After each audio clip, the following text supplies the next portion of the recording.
So we are going to do absolute values here.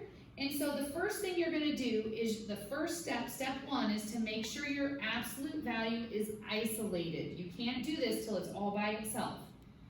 The step 2, you're going to set the inside of both equal to both positive and negative number. And then step 3, you're going to solve. And then step 4, you're going to write your answer as a solution set, because you're going to have 2 answers on a lot of these. So it's going to be something, comma, something. Okay, and honestly, that last part, if you don't write as a solution set, it's going to be fine. So we're going to start with this first one.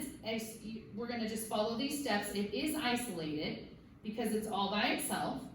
And so now I'm going to write 2 equations, x equals 2 and x equals a negative 2. And those are both already solved. So my solution set is just going to be 2 and a negative 2. Some teachers they want you to write it negative first, but I don't even care. Just put them in there, it doesn't matter to me. Okay? So take a look at example 3. Example 3 is isolated. So I'm going to say 5z equals 40, and I'm going to say 5z equals a negative 40.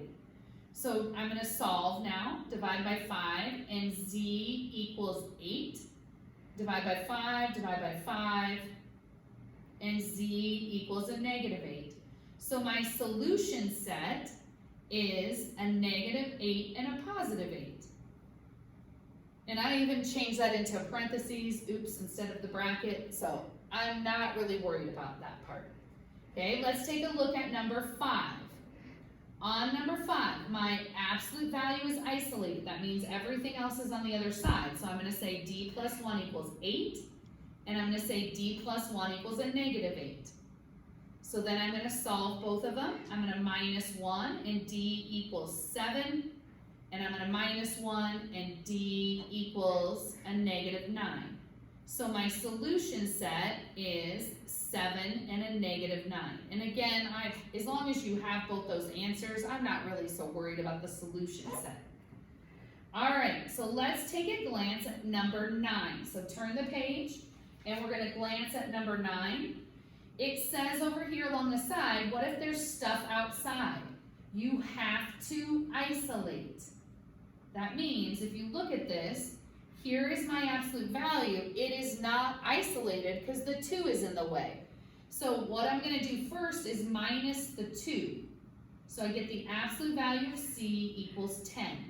Now I can write 2 equations. C equals 10.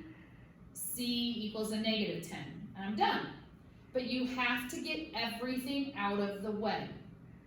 Okay, so let's jump, because I think you guys spent a lot of time on this. Let's take a look at number 15. Okay, everybody's looking at number 15. So on this one, here is my absolute value. So I need to move everything. So I'm going to add 6 first. And I get 7, and then I get 4n plus 8 equals 112. And then I'm going to divide both sides by 7. And 4n plus 8 equals 16, because you can use your calculator. Now, you're going to make 2 equations. You're going to say one where it's 4n plus 8 equals a positive 16, and one where it's 4n plus 8 equals a negative 16. And now you're going to solve both of them. So negative 8 would be 4n equals 8. Divide by 4, sorry, I guess I need the next example. And one of my answers is 2. And then I'd minus 8, and 4n equals a negative 24. Divide by 4, and my other answer is a negative 6. Okay, really quickly I want to talk about special cases. So, and this is, if you look at this, it's saying the absolute value is equal to a negative number, but absolute values make things positive. So this one is actually no solution. So if your absolute value, when you isolate it, is equal to a negative, take a look at number 18. It's not isolated, so I would divide by a negative 3, and I get 2x plus 1 is equal to a negative 7.